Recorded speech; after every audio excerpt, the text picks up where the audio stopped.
To Eurosport's coverage of the Tour of Switzerland, the 1992 version. We're going to concentrate really on the last 2 days of this fascinating race.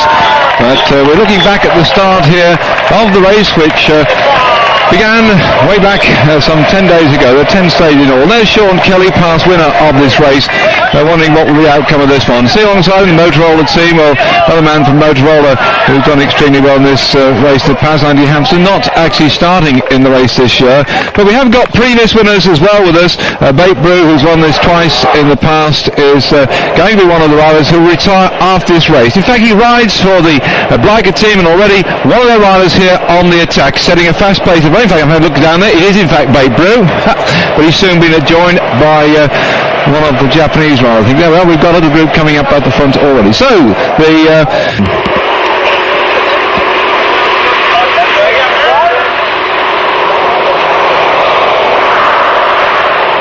as Ireland's been concerned in this race so far, by the way. I said that Rush had to go out with injury there. Number 81 is one of Sean Kelly's riders, the team Festina from Spain. We just looked at Thomas Wegmüller, a good time trialist, and of course extremely hard man indeed. We saw him earlier on this season in the Classics riding strongly, just drifting off the pace at the moment. Well, Sean Kelly, riding also the Festina team, had a cracking win on stage 7, and in fact it was an ideal Sean Kelly day, because that was the day it snowed, it rained, it was bitterly cold, and the riders took an absolute pasting, but Kelly was as strong as ever. There's no doubt about it that man loves the hard conditions. I remember watching him in the Nissan Classic last year, which he won by 1 second from Sean Yates, and on the stage up into Cork, well, into Cork itself, they finished down by the river, but they had to climb up St Patrick's Hill something like that 6 times or so. It bucketed down, the conditions were diabolical.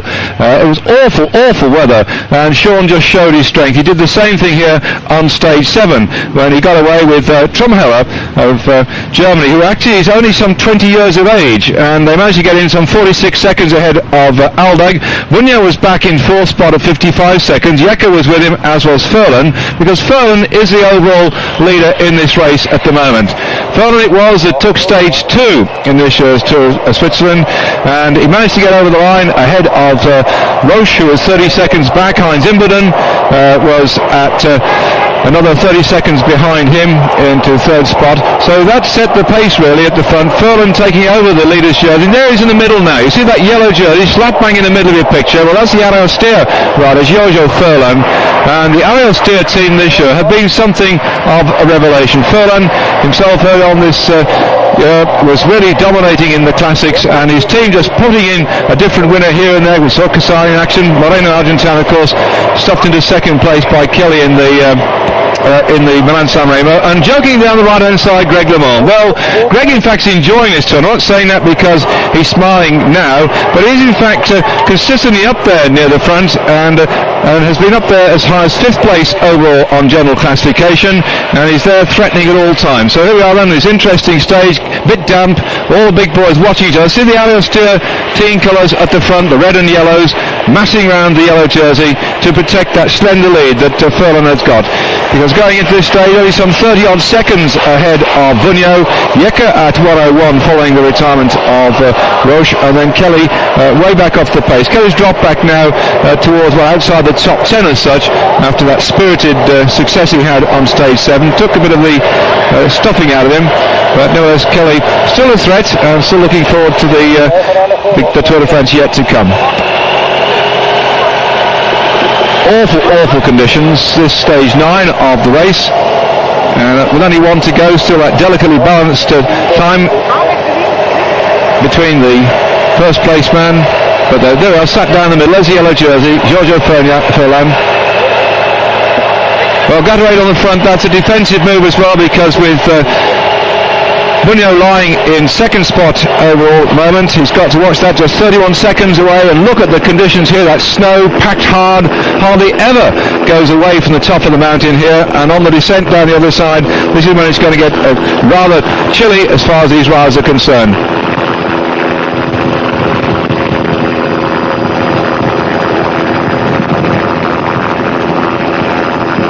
And the other problem, of course, on a descent like this one, the they've just gone off the top of the Vuelta. That's 2,383 kilometres high up in the air. The sprint for those for that one. There's a battle, by the way. Those two going across the line. The white jersey, Panion, is a man who is in fact battling for the King of the Mountains, and he's battling it out with Cardenas, who is close up alongside him for the Carrera squad. So we ought to look back down there again, just see if those two are forcing the pace off the front, because certainly Panion and Cardenas are having the bags on. There's only about a couple of points between them in the King of the Mountains for the white jersey. Appropriately in Switzerland, making the King of the Mountains jersey white. I suppose there's so much snow up there, we call him Snow White and the Seven Dwarfs. Well, he's just there by two slender points from Cardenas, the Colombian, who I'm sure wonders what the hell's hit him up here, because it's not exactly the sort of weather he'd be used to in Colombia, except the climbs, of course, are ideal as far as they're concerned. Whoosh, down we go.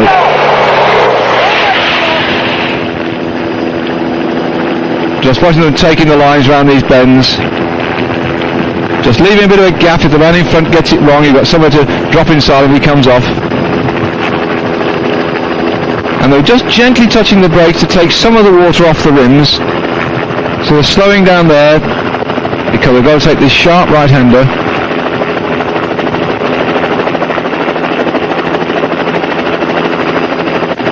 Whoops. Middle of the pack, a bit of shoulder-to-shoulder work, but most of them taking it round quite comfortably. What a sight.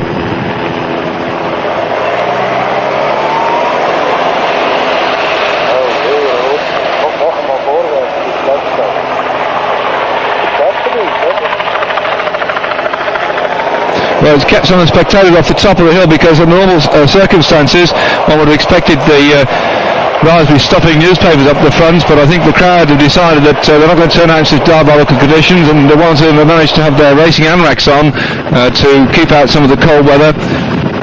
Because not only they got the Tour of France ahead of them, which will be coming on Eurosport starting on the first Saturday of racing, going through, covering every day's stage. Well, Davos 55 kilometres. We are going to have, but not cover on Eurosport, we're going to have the National Championships on Sunday. So these riders are finishing on the Friday. They'll have one day to streak back to their home country and then battle out for their National Championship jerseys.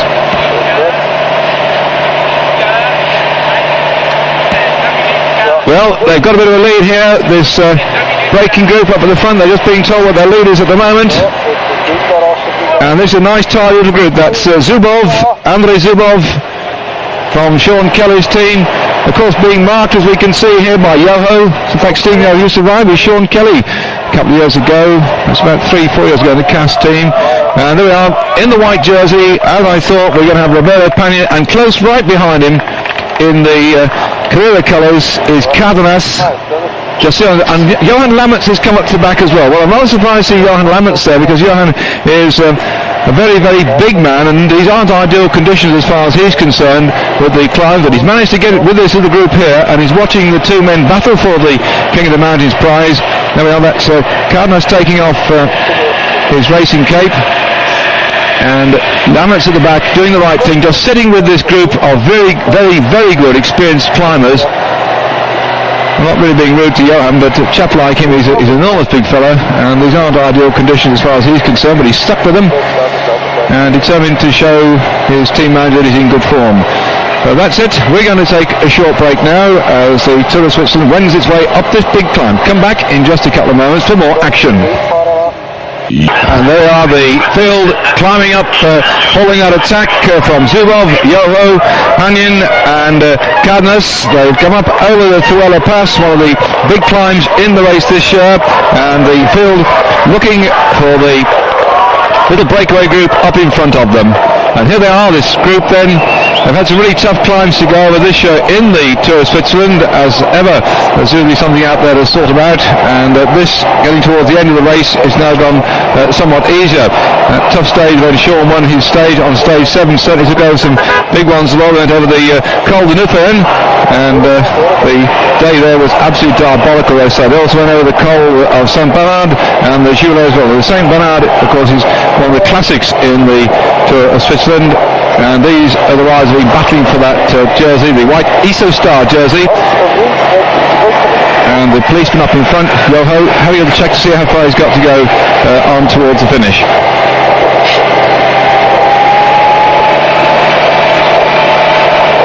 Well, finally, I think the Arrow Steers have got to be the dark horses for the Tour de France this year. There's so many names being put up as likely winners, and I haven't seen Sorensen's name picked in that one. Of course, he had the yellow jersey last year, and they've got so many opportunity, these riders from the Arrow Steer squad, of putting any of their men up in the attack and surprising a few people, so they might well be in with a chance.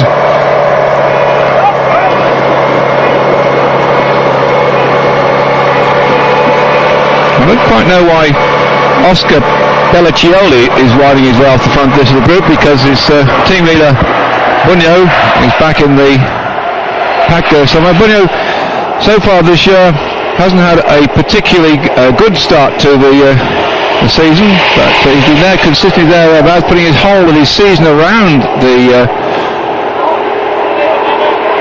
Tour de France, and that is a dangerous thing to do.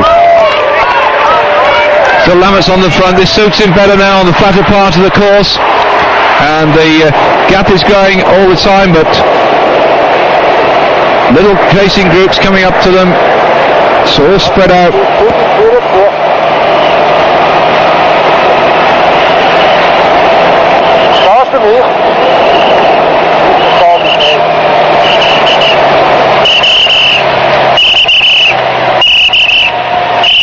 Well, they chose to go the right way around that central reservation. They find themselves in the midst of a traffic jam. Good work by the police again. As you can see, a rolling closure on the roads here. Most of the country have to operate a system where they block the traffic off, waiting for the race to go through and allow it to go once it's cleared. So further up the hill now, Lammert's, of course, is trying hard on the flat part to break this little one up, but there he is, lying in second spot. Cardenas is sliding his way off the front. Panning's keeping his eye on him. Oh, and Yoho's cooked.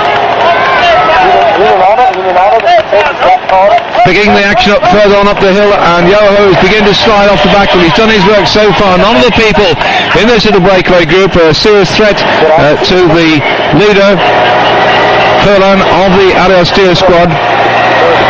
So there's no reason at all, I think, for Furlan to feel he's blown it, and that he's got to worry about any wrath from his team leader. He's done a very good job there. Nobody of any consequence has got up to this breakaway and used it as a stepping stone to further their chances. And if Furlan wins this one, it'd be a good win as far as Italy is concerned. They haven't run the Tour of Switzerland until, since 10 years in fact it is.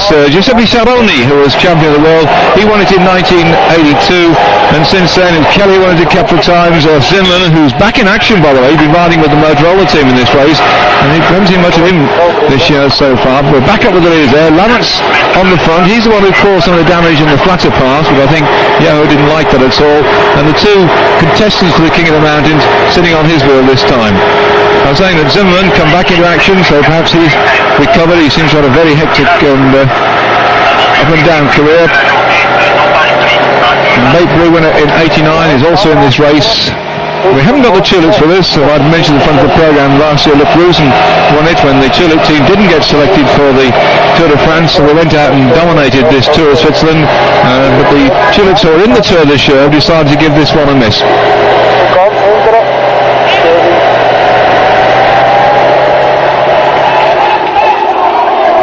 And going out, Lammert's has got away now. He was putting the pressure on the front. He's left the two mountain experts, and they look like they're about to be hauled in by a chasing group. There are more riders coming across this one now. Let's have a look at that one again. There's Lammert's. In fact, no, I think it's still the same four behind. Lammert's is on his own, ploughing on. Well, this is a bold move on his part to try and win this stage. Stage 1 was won by Alessio Di Basco of Italy. Stage 2 went to Giorgio Furlan when he had Roche at 30 seconds and set the platform for his victory. And then Stage 3, Wilfried Nielsen won that one. Quite a good turn-up for the Panasonic rider, and a young lad ahead of Manzoni with Van Brabant in third spot. On Stage 4, Gianni Bugno got his win there, and that was a time trial. And that, I think, showed that he got the form because he beat Yecker, and Furlan was at 26 seconds. Roche was back at 34 in fourth spot. Le Monde at 36 seconds. So good ride there by Bugno on stage 4. And here there's the group looking to see where on earth Lammert's has got to. Just trying to think, was it 2 or 3 years ago in the Nissan Classic when Lammerts clocked off and won that stage? They had quite a bit of sandwich actually. Lammerts won the stage that day as well. I remember we were down in water and make up that lovely nice cut black crystal. And right at the back of the field, Robert Miller and Greg LeMond, Robert was riding for the Z group at that time. LeMond had dropped off the back and so had Miller. And another of the Zeds went with them as well. So 3 Zeds thundering round Waterford at the end of the race. They did about sort of 5 laps to town. Lammerts won the thing and we had this sort of unique Z sandwich. In fact, it wasn't quite complete because Le Mans got off his bike with about 1 lap to go and left his 2 competitors to ride it alone. So we got that lone chase then of Johan Lammerts now, some 32 years of age. But don't let's worry about age because Kelly, 36, already showed by winning the Grand Slam Rainbow that age means nothing. And in fact, we've got Lubadink in this race for the Panasonic squad, and Lubadink is now 39, and I'm informed there's another rider who's some 42 years of age in this race. I haven't caught up with him yet, so there's still a chance for the old men. Lubadink gives his face here, hanging under pressure from Cardenas behind, but he's still holding him away at the front. And the Yoho who went off has now fought his way back, and he's gone off again as these 2 mountain experts. So easy and effortless, the way that Cardenas looked back and over his shoulder at Yoho, breathing deeply. Well, the Festina team are going to be quite happy with this performance, I thought, today, because, oops, he's got back.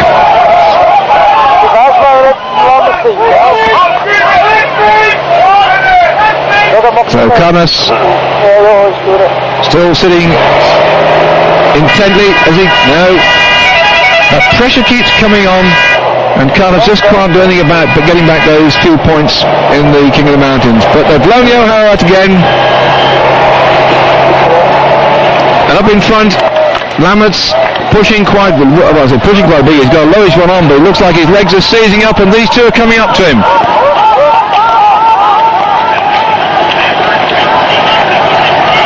Oh, it's beginning to hurt him now, and Roberto Pagnin, who rides for Sean Kelly's Festina Lotus team, goes straight past him, switches across. It is a time for an attack from Cardenas. It looks like it. Cardenas has looked over his shoulder, tried on, but nope.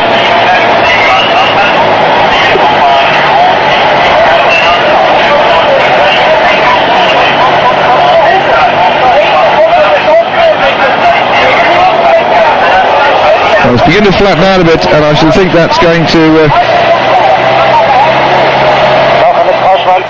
help Lammerts.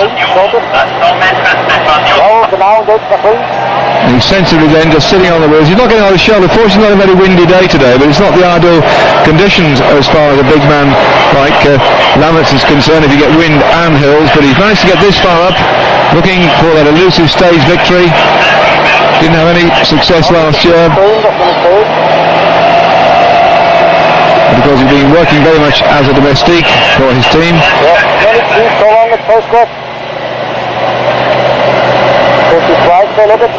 Oh, he's blown, that's it. Oh, almost as if somebody changed the gear up instead of down.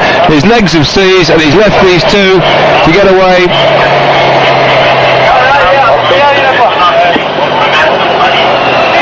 Well, there's quite a lot of trick tactics going on here.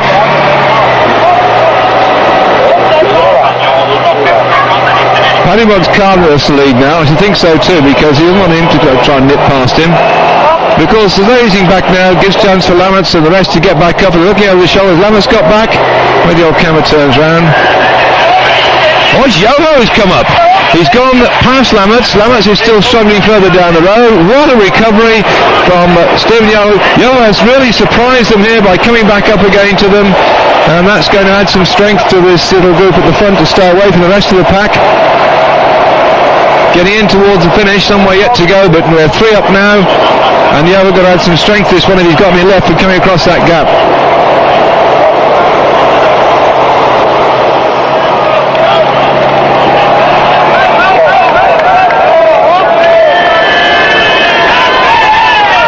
So we've got the Colombian up in the front there, setting the pace, and sitting at the back, one of the riders in Switzerland, Stefan Johoff comes from Bremgarten. And up this long climb, they're beginning to put the pressure on Panin, sitting on the back of Cardenas here. Coming round up into the finishing straight, Yoho starts to go to his uphill finish, which could suit Cardenas. Cardenas is blown, and Yoho's gone straight past him. What a ride by Yoho! He's come back from the dead. This Swiss rider wants to get a stage for Switzerland. He's on the right hand side for Auster, fighting hard, but Panin's got it. Panin goes past him. What a great ride by the man wearing the white jersey as leader of the King of the Mountains. He takes stage 9 in convincing style, and way back behind him then the rest of the riders are coming in, quite a gap behind them, and they come across the line then. So Yoho from Cardenas, Lammers has just come in between this little group that's coming through. Bunyo there in comfort alongside Van Aert, Aldag just behind him.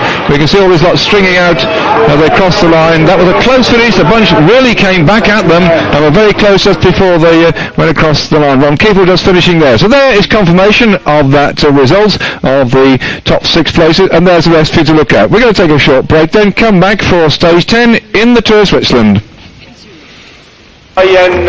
Wieder der 56. Tour de Suisse.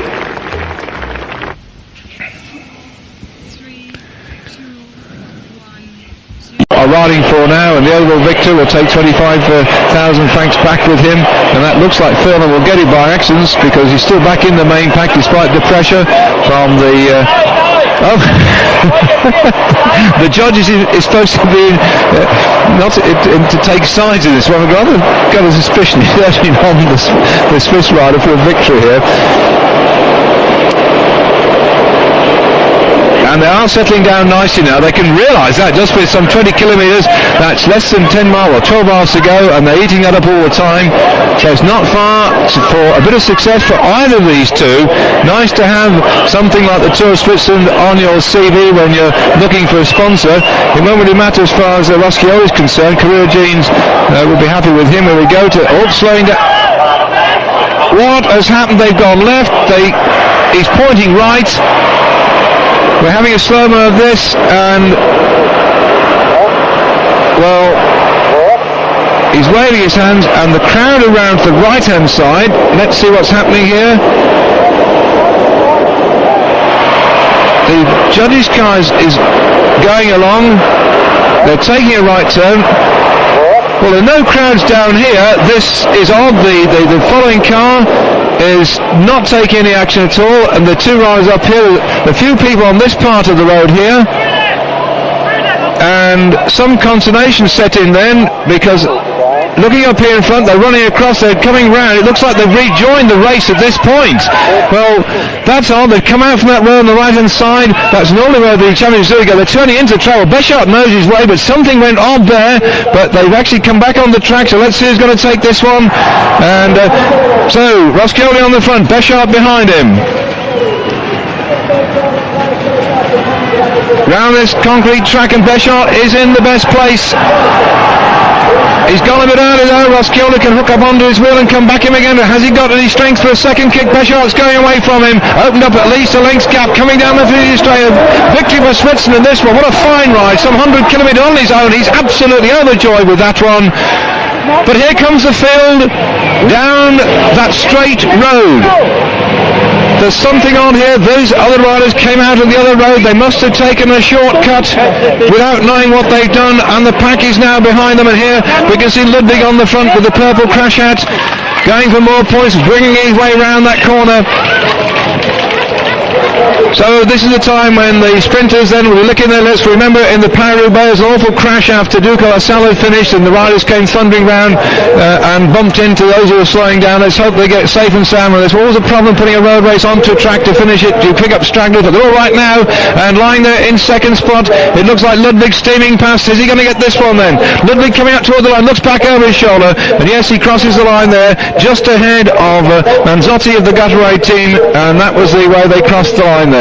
But they've disqualified the two leaders from taking a shortcut. Sie haben absolut keinen Fehler gehabt, weil sie sind so geleitet gewesen. Ich bin hinten angefahren.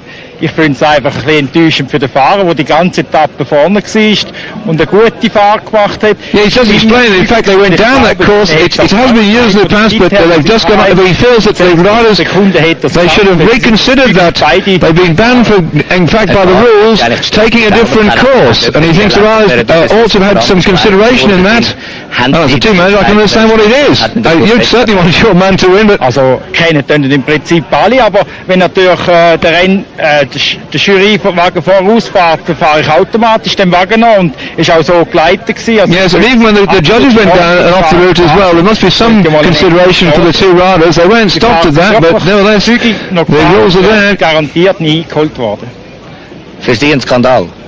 Ein Skandal darf ich nicht sagen, nach Reglement absolut regulär. Yes, the regulation is that's it. Das Reglement ist so, wenn es ein Problem This is Paul Cochran, the Richtlinie zu haben, wie man entscheiden muss. team manager of the Helvetia squad. In fact, he's searching for another sponsor next year. It looks like his team sponsor is withdrawing, but he's also Motorradfahrer, der mitgefahren ist mit diesen zwei. agreeing with the fact there are rules and regulations, and you have in fact to go by that.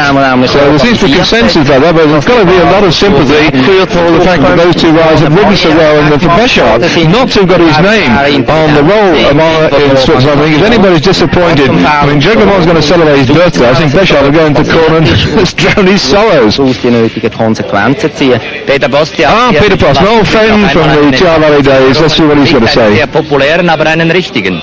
Eine richtige Etappe. Schade für die zwei Rennfahrer.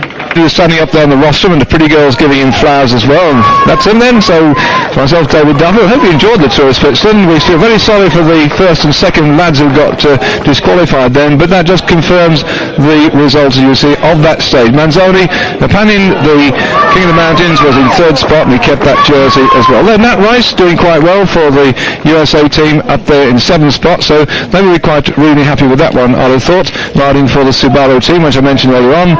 And here the Helvetia team, little kiss up there on the top. Last time we're going to see them this season up in action, because so they're going to disband. Well, I hope to keep the team together. That's the objective Paul Cookie's got, and to find another sponsor. Up there then the winner of the race, Furlan, in the centre, victor of this 1992 Tour of Switzerland, alongside him Bunyal on the left, Jekke of the Helvetia team on the right hand side, who came in third spot. There we are, confirmed top three. Greg LeMond looking good in fourth, Batesberg back in fifth, and there's the rest of the top dozen riders. So that's the Tour of Switzerland. A lot more cycling coming up on Eurosport. Stay with us. Myself, David Duffield. Goodbye.